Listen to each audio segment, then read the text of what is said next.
Hi everyone. So tonight I wanted to discuss Daniel's days.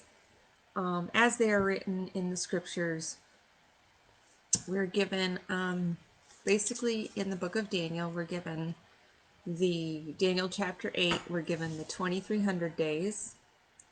And if you're not familiar with that, just turn to Daniel chapter 28 and you'll see how it is predicted that the end will be 2300 days in the book of Daniel. And then you get to the book, chapter 12, and it talks about that there's going to be basically 3.5 years of days. And so my studies of late have all seemed to have centered around these different timelines. The 2300 days is about 6.5 years. And it doesn't quite fit any other timeline. It's like it's not doesn't equal a year, doesn't equal half a year. It's just an odd, strange period of time. And then the 3.5 years is also basically half of 7 years. So this seems to be in the book of Daniel, the period of time of 7 years. Now, this whole 7-year period is not the tribulation.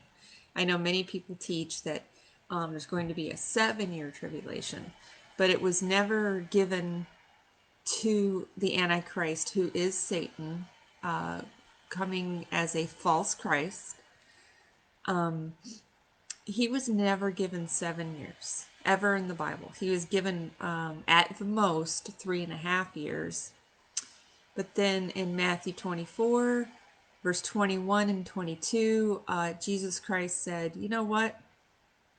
We're going to shorten the time of those days. So it specifically mentions those days, that no flesh would be saved. So why did prophets come up with 3.5 years? Because originally in Daniel's prophecies in those days, they were years with 30-day months. And they didn't have the extra 5 years. They didn't have a solar tropical year. They had what we call a prophetic year, made up of 360 days. So if you take the phrase that was given to Antichrist as time, times, plural, and half a time, it's actually a formula. And it means a year, 360 days, double that, which is 720, and half of that, which is 180. All that adds up to about 3.5 years. But Jesus said that he would shorten that time. So we have a base of 7 years for a prophetic timeline. Tribulation, but just a 7-year prophetic timeline. And in my studies, the 7-year does repeat itself because God works in cycles of 7. And so at some point in time, there will be a final period of 7 years. And originally, Satan was going to have half of that. So he would have 3.5. And but Jesus said, I'm going to even shorten that. So when you're studying Daniel's days, you see this repeated pattern of kind of like a 7 divided up into the 2300 days, which is 6.5 years. And you notice that when you compare that with 7 years, there's like 200 plus days extra to get to the full 7 years. So I used to look at that and say, well, why did God prophesy 6.5 years? What is the significance of that? Why didn't he just say Satan would have 7 years like the prophets teach? Obviously, he couldn't have 7 years because in Daniel chapter 8, there's a 6.5 year period.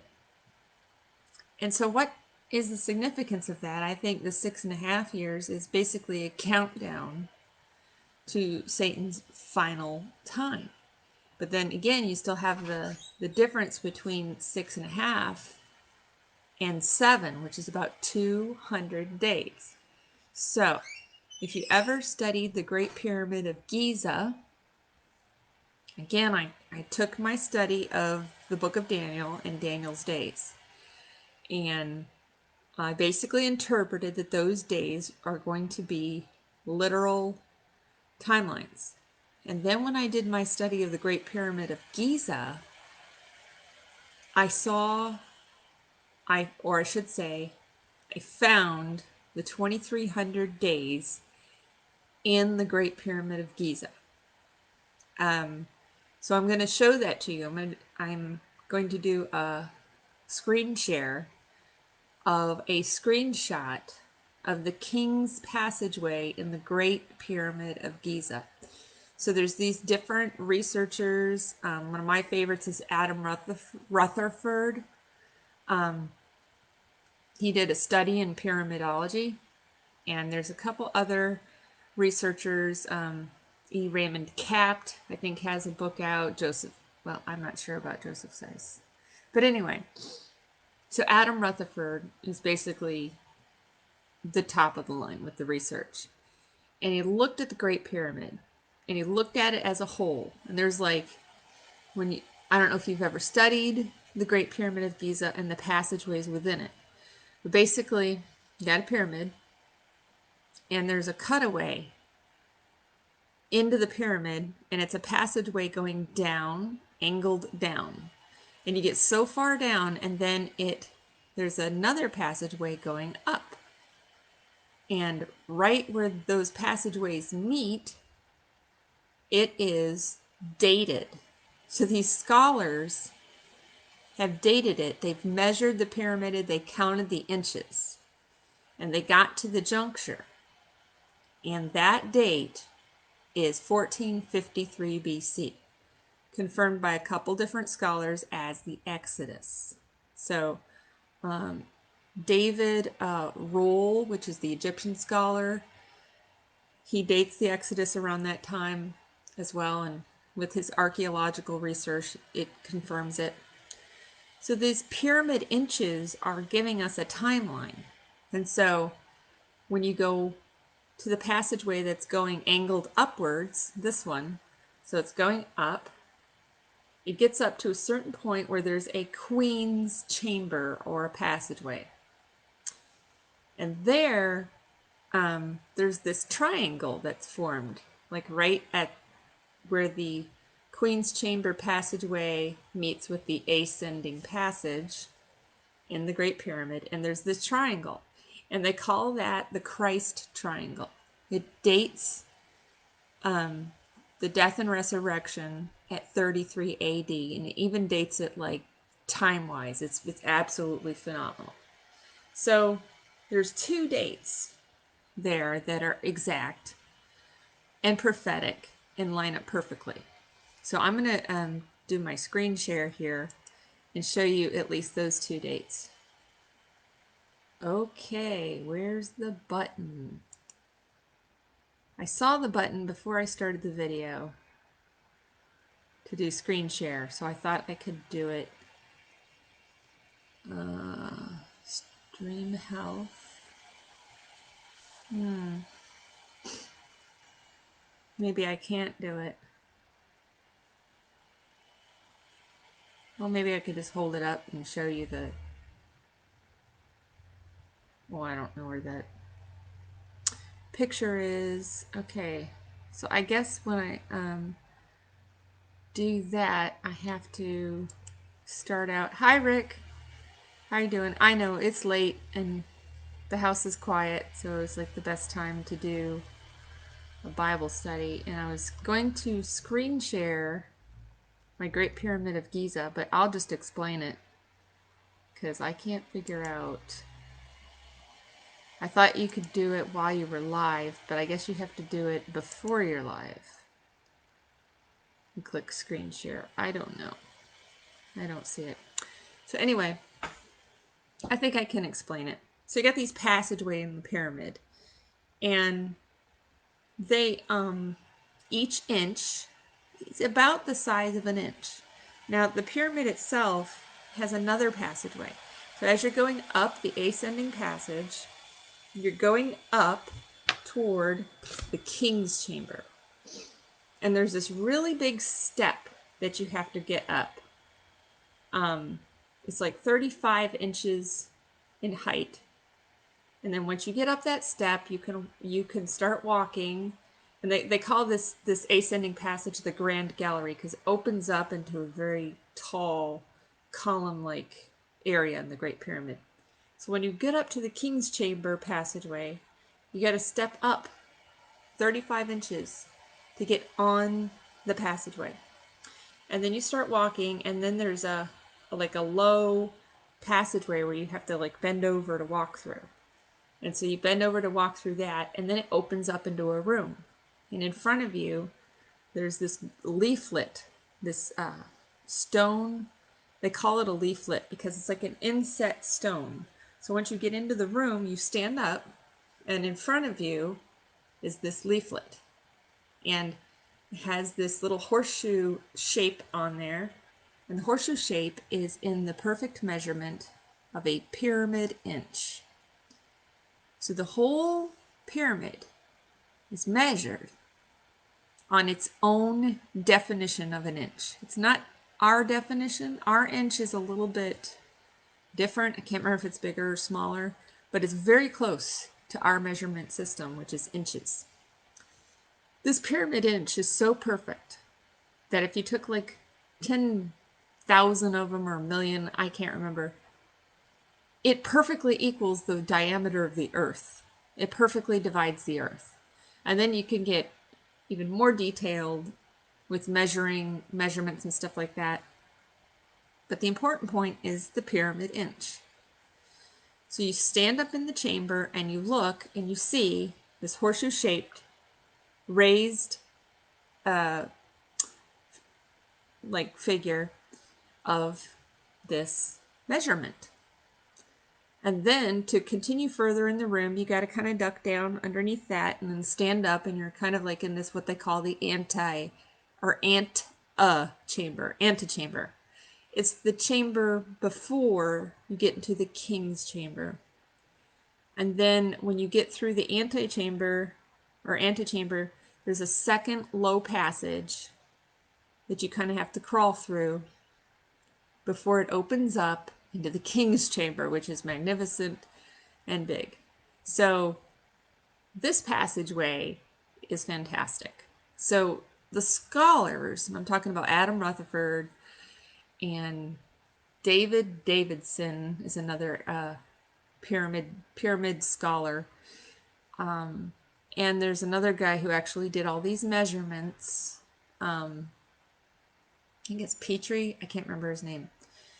So they measured it, and when they got to the Great Step, they wanted their era, the 50s back then. Some of them were before then. They wanted the Lord to return in their era. So when they were measuring and putting dates to everything, remember I said when you get to the Great Step, you have to step up 35 inches, which is a lot, and then go across the passageway. Well, that Great Step, that was really inconvenient for their timeline, which means they would not be alive when the end times came. So what they did is they measured through the stone and said the time just continued on like this. So that would knock off a good 70 years, and you could just cut right through it. And that brought them to 1914, the First World War, as the first low passageway. And then on into the King's Chamber would be about 1950, and then all the prophecies would come to pass, and that would be it. So I was looking at that, and I'm like, why are they cutting through stone? If God put that step there, what would happen if I measured it and put it in the timeline? So you had to measure the 35 inches that go up, and then there's 330 inches to the King's Chamber. So if you add 330 to 35, that gives you 365. days, which is a solar year.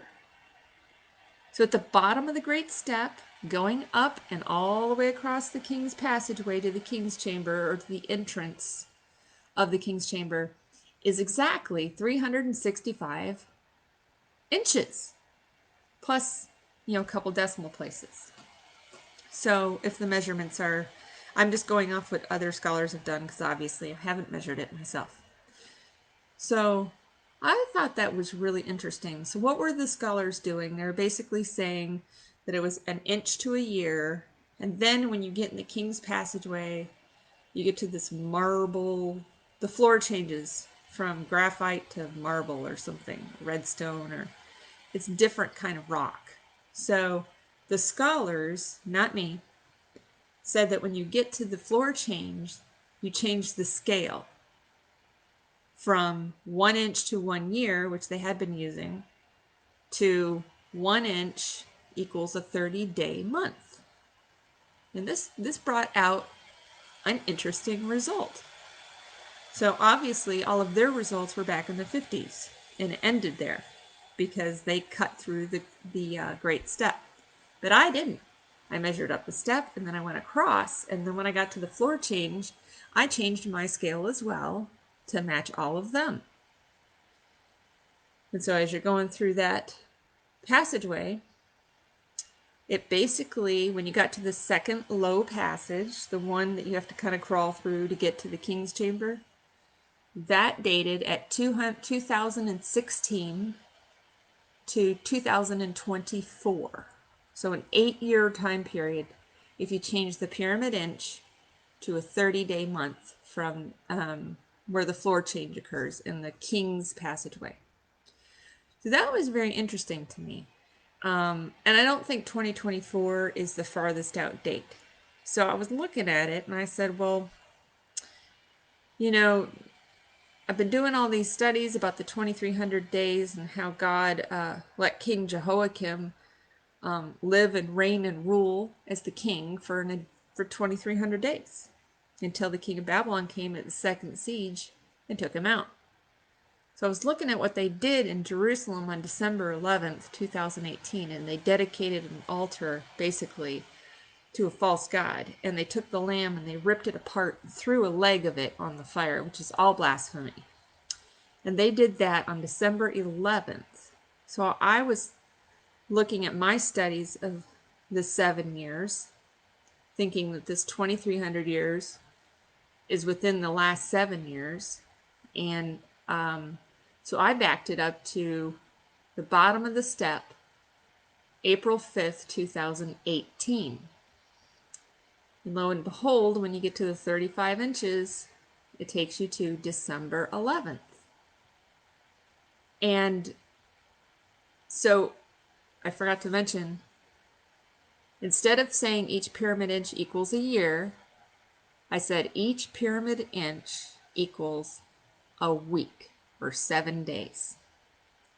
So what did that do? So you remember from the bottom of the step all the way over to the king's chamber was 365. So if you multiply that by 7, you're going to have a 7-year timeline, which is obvious.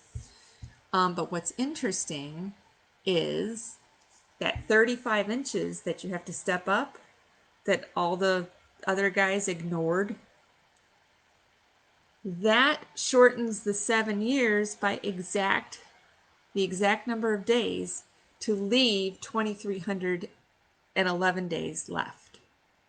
So the king's passageway from the top of the step to the entrance of the king's chambers is 2,311 days. So that's perfectly matching the 2,300 days. So you might say, well, there's 11 extra days. Well, that's okay, because the 11 is how many days the moon is different than a solar year. So when you have 2,300 years, it perfects that metonic cycle by 11 squared. because 11 is that extra. So after 2,300 years, the cycle of the moon and the cycle of the sun line up perfectly to the day. I think it's within minutes at least. So God gave Daniel that solar lunar cycle correction of 2,300 days. So I thought it was interesting that if you measured that passageway, inches equal 7 days each, then you have the 2,300 days right there in the King's Passageway. And I'm not really sure what this means, except that I'm seeing God's perfect timing in the Great Pyramid. And again, it ends in 2025, which I'm seeing a theme in all my studies matching up with 2025. So I thought that this was interesting, that the pyramid from Isaiah 19:19 is that pillar of stone in the land of Egypt that is a witness to God. We already know that the pyramid predicted the Exodus and the death and resurrection of Jesus Christ in 33 AD specifically. And then as you go up to that great step, if you use my scale of 1 inch equals 7 days, when you come to the first low passage, like the ceiling kind of drops and you kind of have to bend over to get through it. It starts at February 11th, 2020, which is quite significant. We all know what started at February 11th, 2020. That's when all this stuff started stirring up and causing us so much trouble and anguish. February 11th, 2020. And then as you get into the antechamber, you get into years that we haven't, it starts 2021 basically. In that seal, which is the key to the whole thing. It's the key to understanding the whole pyramid. If you hadn't put the seal in the pyramid, nobody would be able to know how many inches equal 1. Because they would have to count on our measurements. I think our measurements might have come from the pyramid in some way. Because the rest of the world uses the meters. But they're not as accurate. And when I say accurate, the meters were developed by measuring a quarter of the Earth. So they measured, basically guesstimated a quarter of the Earth, and they based the meter upon that. So it really does fall short. Of course, I read all the math and all that, but the inch is, especially the pyramid inch, is perfect. And I have a bunch of charts on that I thought I was going to be able to show. I could close the study out and then come back and do a screen share and show you some of the charts. So maybe I'll do that and show you the charts so you can actually see the Great Pyramid and see what you think about those days. So I'll be right back. I'm going to log out and come back with screen share if it works. We'll see. All right, see you in a few seconds.